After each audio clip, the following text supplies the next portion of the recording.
photographer. Welcome, Ron. Thanks for coming. Glad to be here. Before I begin, I just have a couple of things I need to talk about. First is COVID safety. Just to let everybody at home know that we take it very seriously. So we are here without masks, but we're not only separated, we've got fans blowing on us and air filters and open windows. So we take extra precautions in everything that we do. During this conversation, we encourage everybody at either the bottom or the top of your screen, there's a chat feature. We would love to hear from you guys. If you have questions for Ron, we'll be taking questions at the end of our conversation. So just click on the chat feature, and then where it says to host, you can type in your question and it'll come to us and we'll field some questions. Lastly, I want to say a big thank you to all those people who donated to us. We really appreciate it. In these tough times of COVID, our programming has definitely changed. So we really appreciate the support of our donors. So thank you very much. We really appreciate that. So Ron, I'm thrilled to have you here today. Glad to be here. We had an exhibit of yours a couple of years back now. Mm-hmm. Yeah. And it was a great exhibit. I still swirl it around in my mind. Yeah. I would love to start where I usually start, which is how did you begin your life in the arts? So I really didn't begin my life in the arts, actually. I began my life in journalism. Sure. So, I was into, and still am into news and photojournalism. And when I was in college, actually when I was in high school, I worked for the high school newspaper and had a really great counselor who got me into my college. And I photographed for the newspaper there and the yearbook, and then took all the classes in photography, wasn't really interested in the writing courses, and sort of had to beg my way out of those. And oh God, I can't remember. Anyway, if he's out there listening, don't hear me. Yeah, but anyway.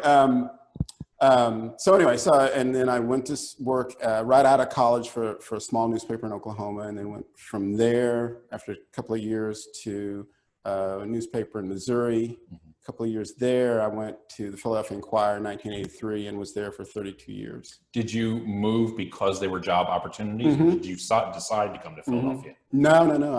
I moved because I wanted to work at a big newspaper. I mean, that was my goal, 32 years is a long time in the Inquirer. So a lot of people know who you are. The name rings a bell to a lot of people. Oh yeah. Well, if it doesn't, they probably see my pictures. All the people that worked at the paper, right, saw our pictures. So at that time, after 32 years in the Inquirer, then you decide to shift. Well, no, actually. Okay. There's more to the story. So what happened was, I guess maybe 20 years into it, I have to say I started sort of, things were changing in the newspaper industry. What I loved was long-term documentary photography. That was my goal, and I still love that. And when the Inquirer had a Sunday magazine, and we could work on these long-term projects, and you'd see the really nice glossy page. Yep. And then even the broadsheet, we'd do these big stories and things. I love that. I love telling stories with images. And when that started to dwindle and the news hole started to shrink, and, I needed another outlet for my photography. So I started playing around in fact, I wouldn't even say it was art photography then. I just started playing around with experimental things with photography. And I got a 4x5 and started making images with that, and then started this series where I would go out and photograph at night. And at that time I was working the night shift for the paper, and I would drive around and I would sort of take notes on things that I'd like to go back and rephotograph. And so I'd go back and I'd rephotograph them with my 4x5. And then I had this accident in the darkroom because at that time I was printing everything, on fiber paper.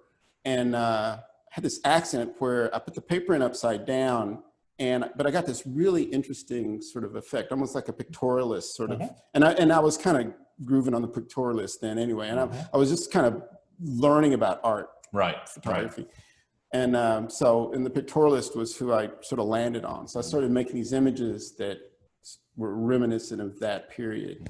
And then one thing led to another, and I won a couple of awards, and Sandy Webster Gallery picked me up as one of their artists, and I was with her for 15 years. So this all started with a happy accident? It was a majorly, that was the happiest of accidents. For those of you at home, that's actually an art term, a happy accident. Yeah, right. It really is. It's it the thing is. we talk about. Yeah, so that's fantastic. I love that story. And you know, I was going to save this question for later, but I would love to hear you talk about how your experiences as a journalist photographer has influenced the work the fine artwork that you do now. I mean, do you see that? Yeah, I mean, I think I still tend to think in sort of this linear fashion. Like I still think, I remember when I was in grad school, so I went back to grad school. Another little nugget of my story is that after I left, so I was adjunct at Swarthmore for a few years, and while I was working at the Inquirer, and then I got an offer from them to come on faculty, but they needed an MFA, and so I went to school at UArts at a pretty advanced age, and realized that I knew nothing about art. Really. I mean, I thought I did, but yeah, so that was a big learning curve. And then, so then I started just dabbling with different things. But I remember Eileen Neff came in. She was one of my crit people. Yeah. And she came in and she said, "Oh, so you're a surrealist, or not a surrealist, but a serialist." And I had, I don't even know what that means, you know? Right. So, catching up. Yeah. And so I realized that, yeah, I mean, I do think in terms of series. Yeah. You know, I think that like one image should connect with another image. And I realize that that's not necessarily the way that art photography is sort of positioned itself now.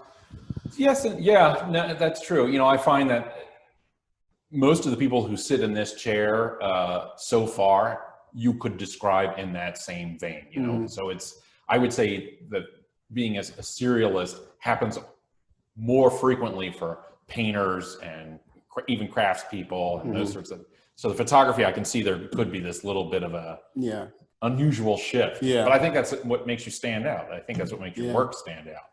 So that's the way that's kind of the way I think. And so you taught it, so you're at UArts, and you're still there? At UArts? Yeah. Oh, God, no, man. Okay, so you moved on. All right, good. I'm trying to get the timeline. Grad school is a whole other thing. Okay. Well, I don't even want to get into that. So where is your studio now? My studio is at my house. Okay.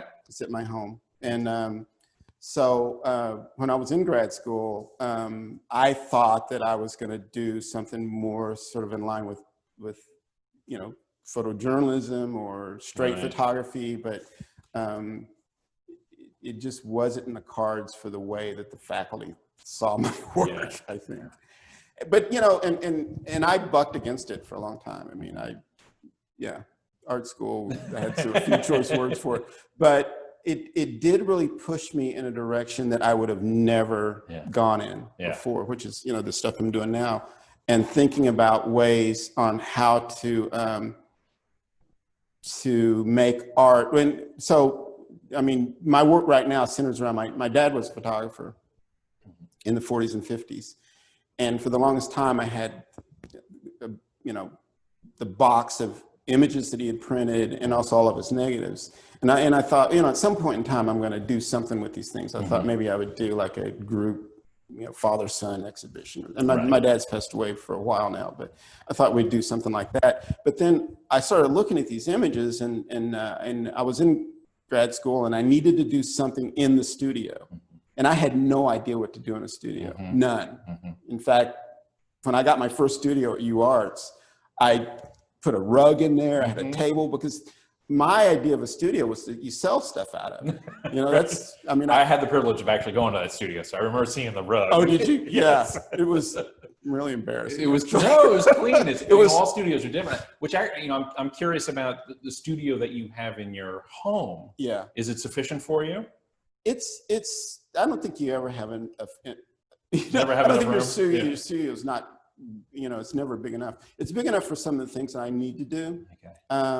When I was at UArts, I had a really nice studio. I mean, Yeah. it's like I was able to build these gigantic constructions and then rephotograph them with my dad's work. Right. But it's big enough, and so you learn to work with what you have. So I've scaled down a bit. So now I'm working kind of smaller, on a scale that's conducive to my space. Do you ever have people visit your studio? I've had a couple of Zoom visits actually. Okay. Oh, really? In COVID, yeah, which was interesting. Really? Yeah. I wouldn't even have thought about that. Yeah. That's great. I mean, it's kind of a wreck in there. Yeah. But well, that's a studio. I teach out of that, Okay. So I do all my Zoom calls in there, and This is a multi-use space. It's a multi-use space. Okay. And a lot of my work is on the computer too. Yeah. So do you print there, or do you farm everything out? I print. No, I don't. I send out for folks that want to buy my work. Right. I send it out to actually up the road. Do you ever proof stuff though? Do you have I have a small printer? I have a small proofer. Yeah. Is that helpful?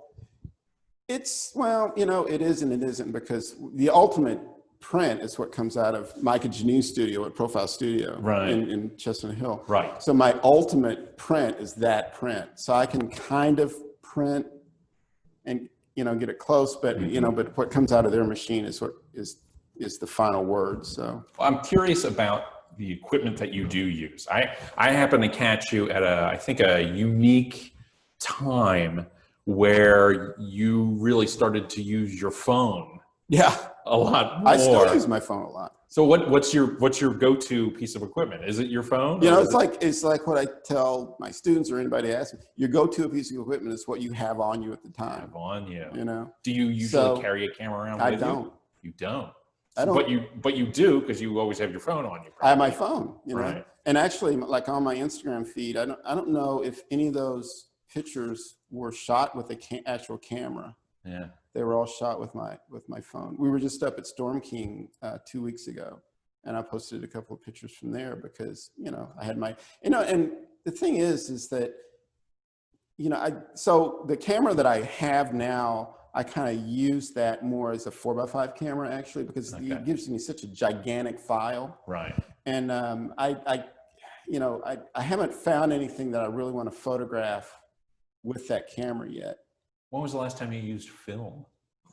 Well, I'm teaching an analog class now. Okay. So I actually shot some stuff. It's a class. Yeah. So I actually shot some stuff and processed it. And, okay. And half my students are remote. Yeah. So I sent them equipment and chemicals and everything. Right. So they're processing all their stuff. So, and we're using some new chemicals. So I needed to do some testing with it. So yeah, so I shot some not too long ago. Oh, okay. Yeah. Well, that's great. Keep your hand. Yeah, I mean, I'm used to it. I love film. I mean, I love black and white. I love film. Yeah. It's also handy to have digital. So it surprised me when I first found that you told me that you used your phone, and I was sort of stunned because I guess maybe it was a bias. I just automatically assumed that you were old school film guy, and that was it. I'll tell you a little story. I mean, I went to so I had a collector downtown, and they were expanding their offices, and they had some of my work up in their offices, and they called me up and they said, we'd really like to buy some more of your work for our expansion, and so can you bring a portfolio down? And literally, I hadn't shot anything with my phone, so I had them print up a portfolio of 16 by 20. You get a nice 16 by 20. Oh yeah. Or it wasn't 16 by 20, it was like 16 by 16 square. And so I took it down, and they were like, oh, we really like this, blah, blah, blah. And they said, oh, we're going to buy, so they think they bought a few prints. And so the owner of the company came down, and he said, the work that you do with your 4x5, I told my wife, I really need to go out and get this camera, get this really nice digital camera. And I'm like, don't pop that bubble. Well, no, I did actually. Oh, okay. Did you get paid first? I said, well, you know, these are shot with my cell phone. Yeah. And he was like, oh. Yeah. So tell me a little, I'm curious to know, so your photography, I was talking about, you know, your go-to camera, and I'm assuming that photography is your go-to medium. Yeah. But have you ever played with other mediums? I'm taking a ceramics class right now. Really? You know, we have ceramics here I in the know. center. You need to take our classes. I probably do. We do a great raku workshop, so that's just a little plug. So you're doing ceramics, and how long you been doing something like that? Just a couple of weeks, but I'm going to extend it. I mean, I found it was one of the things I've always wanted to do, and you know, I have to. So at school, we have to crit our senior students, and some of them are doing ceramics, and I just, you know, I know what I like. I can talk about the way the light hits and all, but I have never put my hands in clay. You know, it's great, isn't it? And God, I love it. And Sid Carpenter, if you're out there listening, you know, she is my inspiration because her work is just unbelievable. That's great. And so I've been playing around with it and just loving it. And actually, my wife and I just signed up for another extended thing. We're at Cheltenham. Okay, all right. I'll get you come back. We'll come over here. I'll get sucked over here. I got some great teachers. Yeah, you're gonna love it. So yeah. Well, the only thing I will give you a warning though, that you will run out of space real quick. Yeah. You think your studio is crowded now? Oh yeah. You know, become a potter. Oh, I know. You know, I know. It's. Well, are there any other mediums that, you know, and I guess what I'm kind of digging at is when I had the fun day where I came to your studio, at that particular time, you were working on I think the beginnings of this series, and you were copying and cutting and creating that. And I was wondering, like, is collage creeping into the? It creeps in and out, you know. I mean, it comes in and out, and it depends on what the image needs, you know. Like some of these things started out as collage. I mean, I was doing collage on glass. Yeah. I was, you know, one part of this collection of images with my dad's work is all glass on that sits on little shelves. So. And then, you know, I think, you know, it's funny because when I was at Storm King, I was walking around and there was a sculpture there, and it just like hit me. It's like, whoa, that's because I have all this glass that I've been playing with, you know, and mounting images on different ways. But I've always thought about them just sitting on the wall, and I'm thinking, no, they need to go. They can sit on top of each other, you know, and so that sculpture there just really sent me in a whole other direction. So I got to, you know, so I'm doing that. I mean, I'm working on a couple of projects now that, you know, so the other thing is I'm working on this series of images that I'd made on black cowboys. Right. I remember you telling me that when you first started that. When I first started it, and it's just never really kind of let go. I mean, I started it like 25 years ago. Yeah. And it's just one of those things that just keeps rolling and rolling and rolling. And so what I really want to do with that is do a book on that. So I've been re-copying those images with my Nikon, Nikon that it gives me a gigantic file. So I've been copying images. They're all slides, copying those slides with my camera to get this really nice image. So what I want to do is do an exhibit in a book.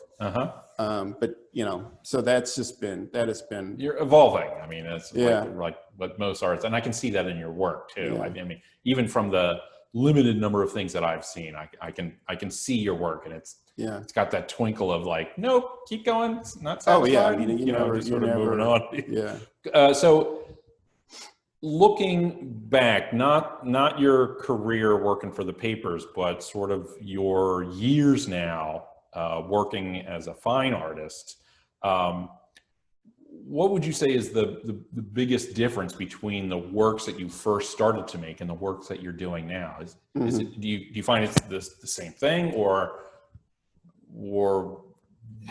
you know, how do you feel about making them? It's so funny because like the fine art stuff was so intertwined with the journalism thing, you know, because I was working at the Inquirer, and I was showing at Woodmere, and I had work at PMA, and you know, so it was just sort of this mix of, and I was just playing around with all, I mean, at one point I wasn't even using a camera. I was using a scanner to make images, you know? So it was just, I was just interested in image making. So when you say, has my work as a fine artist changed? I mean, yeah, it's evolved into probably too many different directions, you know? Is it easier for you now or harder for you? It's much, well, this is the hardest project I've ever, this is really twisted my mind around. Okay. This has really been hard. In fact, isn't that a good thing? yeah, you know. I mean, I like picking up my camera and I like making pictures, you know, but having to conceptualize image and then build an image and then photograph it, and it's scary. It's really scary. I have to say, it's been really risking more, but the rewards are greater. Yeah, I suppose. Yeah. You know. Well, I can say that as a viewer too. Yeah. Like, you know, I personally love really hard artwork anyway. You know, the stuff that you got to look at year after year before you just, oh my gosh, look at that. I didn't realize. You can sort of put that stuff in it. And I see that in your work. I want to talk about your process. So when you're working, so say you work on you're going to have a series or whatnot, how much of that is pre-planned and how much of it is, say, experimentation? Well, the way I'm working now, I would say it's like 110% experimentation. Really? Okay. Because I don't, like I said, I mean, I have no idea where this is going. I have no idea. I mean, but it wasn't always like that. No, it was no. Say if I were shooting a documentary project, it would say like the Black Cowboy Project. I mean, you know, like the great thing about documentary is you never know where it's going to go, but you know it's going to go somewhere. Yeah. You know, you know that you're out there, you're telling a story. It's kind of like you're writing a novel, but you don't know how the novel is going to end. You know, that's what I love about documentary work, because you just hang onto your camera and it's going to take you where it wants to take you. Right. Within the story. But this is a whole other thing. This is something where, okay, I've made it. Well, I mean, we were just talking about this image here. This image has had so many iterations, you know, and now it's gone into, so this image actually isn't printed on the paper. It's actually burned into the paper with a laser printer. And the image is called The Test. And what it refers to is the brown bag test that blacks were subjected to, you know, and if your skin color was lighter than a brown bag, you had a certain position in society, blah, blah, blah. But I wanted to burn this image into the paper because I just, that violent act of burning, I think, is more significant than just painting it on with ink. You know, because this is indelible. I mean, it is there. That is there. It's not going to fade. It's not going to go. You know, it's burned in, and it refers to Jim Crow. You know, and look at where Jim Crow how it's manifested itself over the years, and even to today. You know, it's more relevant than ever. So all this work pertains. It looks at the time my dad lived in the 40s and 50s in this Jim Crow state. And then it moves forward to today, you know, so it's thinking about that time span and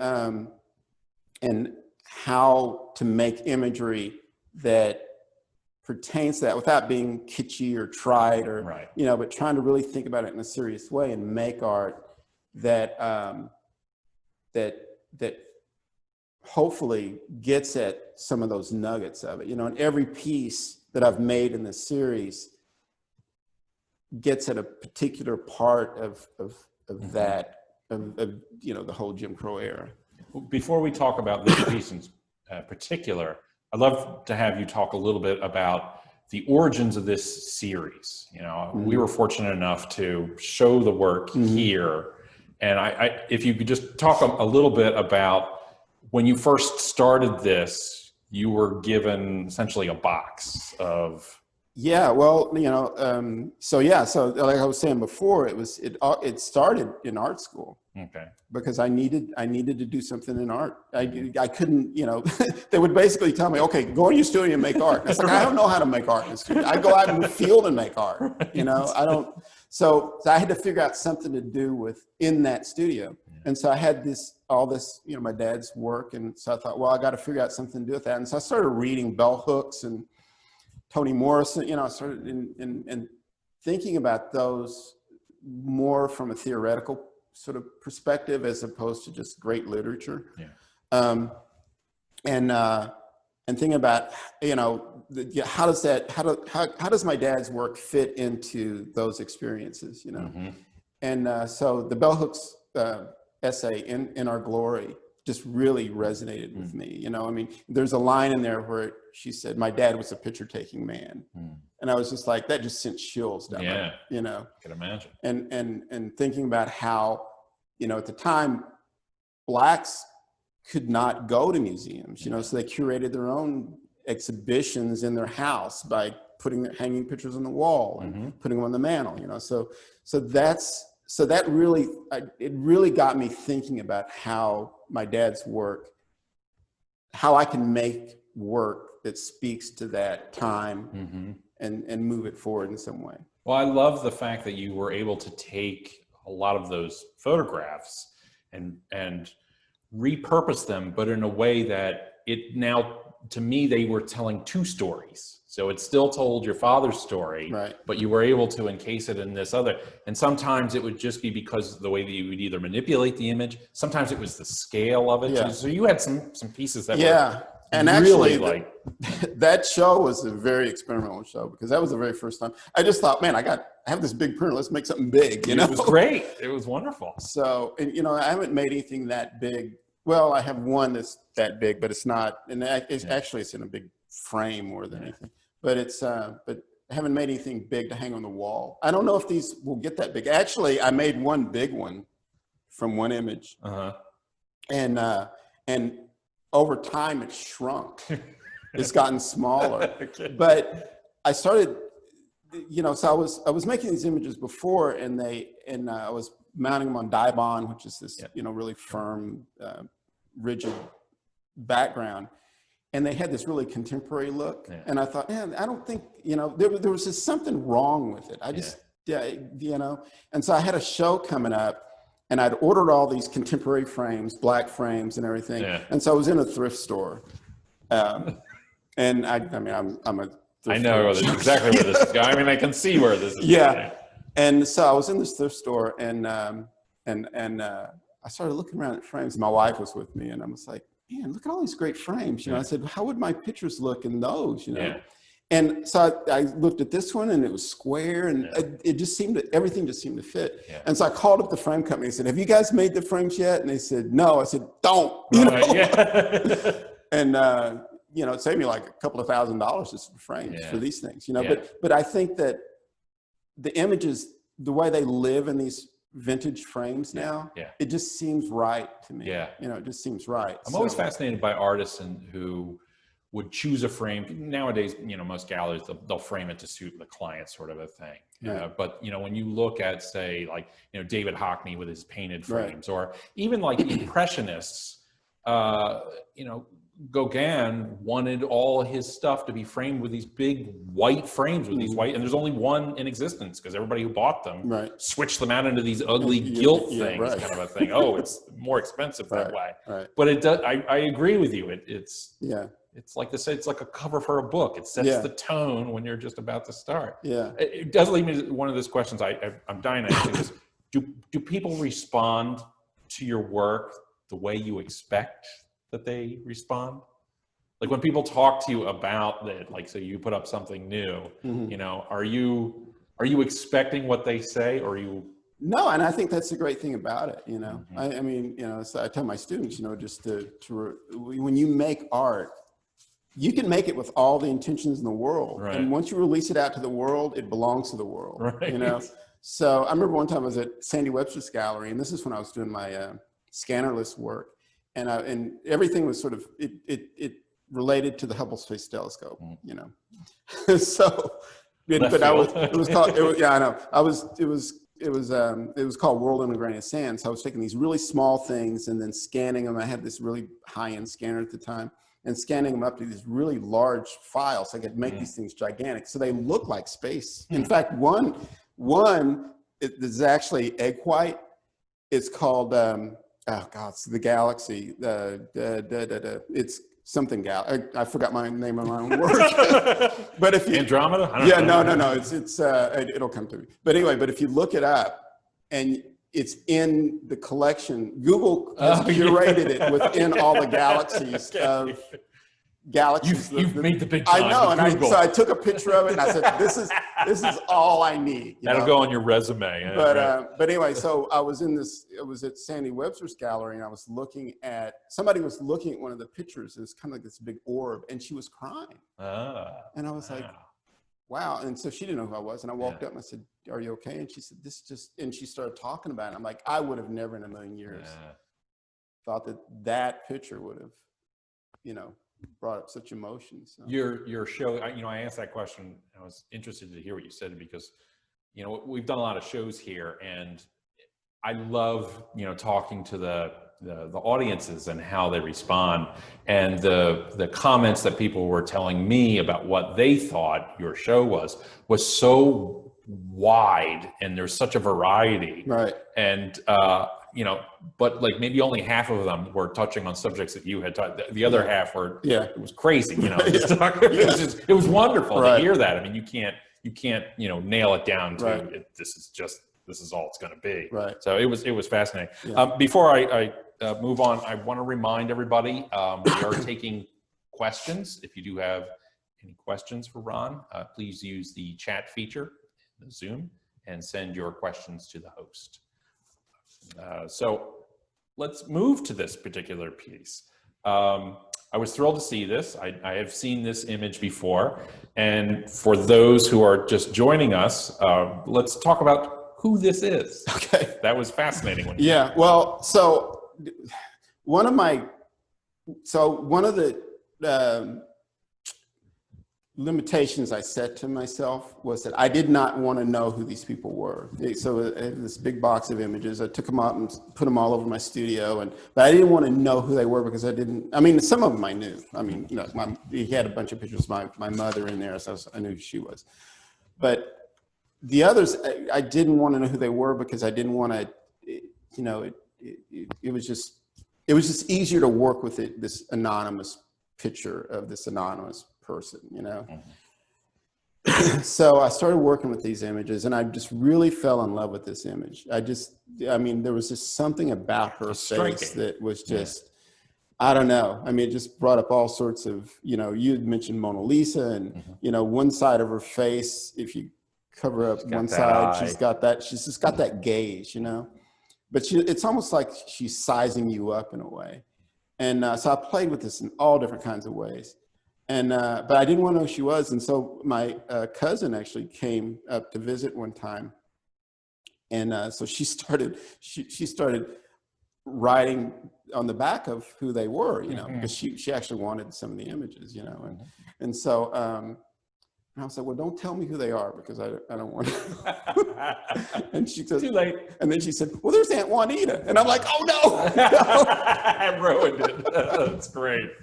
So this is my Aunt Juanita. And how many times have you used this image? Because I've seen this. I've used it in a lot of different ways, I've seen it larger. It was huge at one point. I had it projected.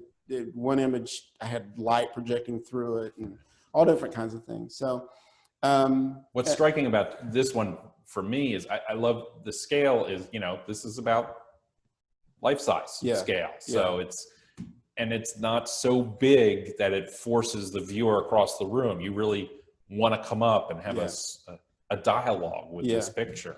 I really enjoy that. And literally it was because I found this frame.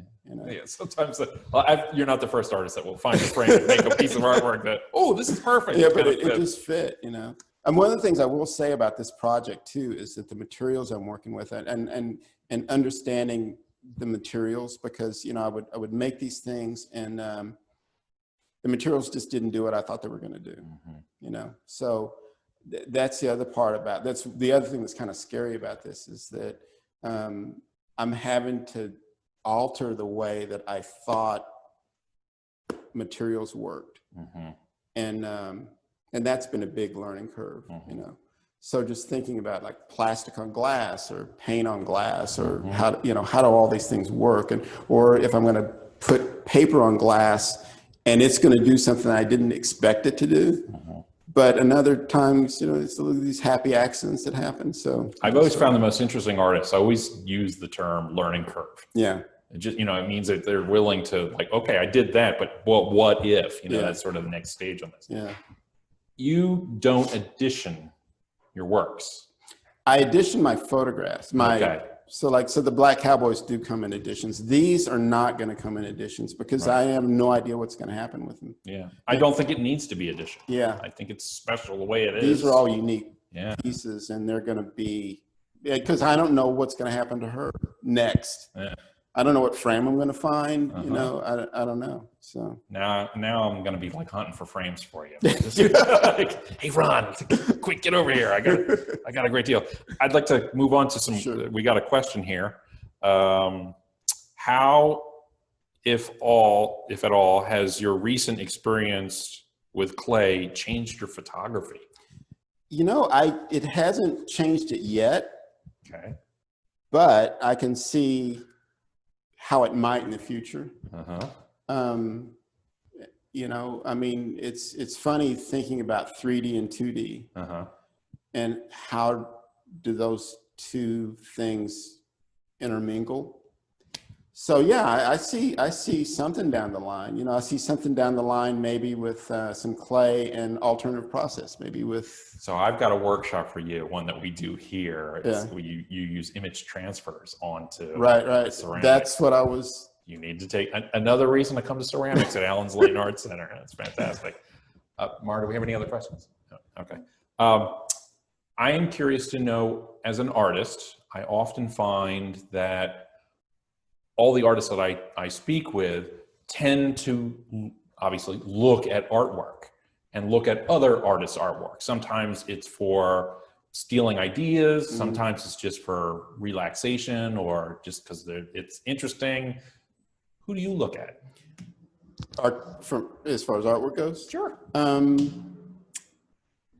I haven't really been to any play just because, you know, we're in COVID. Right, yeah. I look at a lot of photography. You know. Do you have any favorite photographers? Yeah. Oh man, there's like the big guys, like a Cartier-Bresson, or well, I mean, there's Cartier-Bresson. There's I'm blanking out on names now. It's the COVID. It's not. They're not coming to me. But yeah,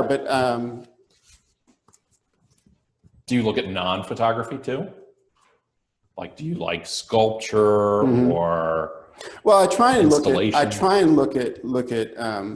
at everything, you know, just to be informed. Those names don't necessarily stick in my head as well as photography, and right now the photography's names aren't sticking well either, which is really embarrassing because I mean, and the funny thing is, I can see the images as plain as day. Right. I do the same thing. I can only remember images. Yeah. Ask me about that. But I do have lots of favorite photographers that I look at. I mean, I wouldn't say she's my favorite photographer, but I just joined Cindy Sherman's Instagram feed today. It's a great feed. Because it's so, the stuff she's doing now is just so bizarre. It is, isn't it? But I mean, there's, you know, and particularly like black and white photography. I mean, that's what I'm really drawn to. Yeah. So it's good stuff. Yeah. I have another question. Hi, Ron. Do you have an urge to make a photo documentary type for your art? To have an urge? Yeah, I definitely have an urge. Okay. You know, I mean, you know, it's like, I guess the thing is, it's like, what would I do?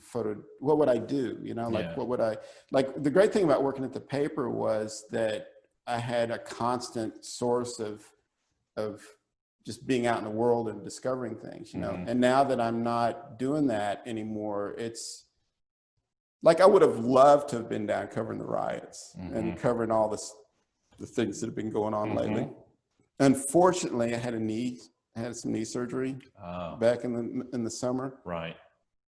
and I just couldn't put myself in that position because I mean, dragging a bum leg around would not be fun. Isn't that a hat trick? Let's see, a riot, COVID, and a bum leg. Right. So you could have Yeah, but I would really, and some of the work that the Inquirer photographers have done, I look on the Inquirer website, and it's just amazing to me, and I just think, oh, and I just have such a pang for that. Yeah. And, because you want to be in the midst of all this stuff. But as far as like doing a documentary project, I mean, right now I'm really focused on getting this Black Cowboy project organized. I mean, I have this summer I scanned in 7,000 images, and I put so many images in Lightroom that my computer just basically just shut down. So I'm really working on that and to try and get that organized. Do you have a timeline for something like that? I would really like to get something going by, I would hope to get it going by maybe next year. Okay. I have a show coming up at Oklahoma Contemporary with this stuff. Oh, fantastic. So I have to work on some of these things. Right. And the word is that they may be interested in the Black Cowboy stuff for the following year. Right. So I'd have to get that done. So there's a lot of, there's a lot of balls in the air right now, and it's just a matter of, trying to get everything done and funded and all that. So, well, it does lead me to really my final question, which is, so you're here in Philadelphia. If people are interested in your work, how do they go about finding you? Is it? Yeah, well, so, I mean, you can go to my website. Okay. It's rontarverphotographs.net. At least I remembered that. Good. And and then there's some folks that have been handling my work locally. Susanna Gold has been really great. And then I have a gallery in New York that handles some of the work. Okay. Robin Rice Gallery in New York. Right. Well, that's one of the things I always love to do is to encourage our audiences out there to please go to Ron's website. I know you might not necessarily be able to see this image perfectly, but hopefully maybe we can get you to post an image of this on your website. So we encourage you to go to his website, check it out, and ask questions. A lot of times I find people will, go to the website, but they don't take that extra step. I don't know whether shy or embarrassed or whatnot, but feel free to email Ron, bother him, let him know where all the good frames are, ask your questions. So I really encourage you. I want to thank you for coming out today, Ron. Well, thanks a lot. I could sit here and talk to you for another hour. It went by so quickly. So I really appreciate your coming out, and I look forward to seeing what comes next. Even after the next book that comes out. Okay. So I want to thank everybody for tuning in, especially our donors. Thank you very much. And please join us again next week for another episode of Art Show. Thank you very much.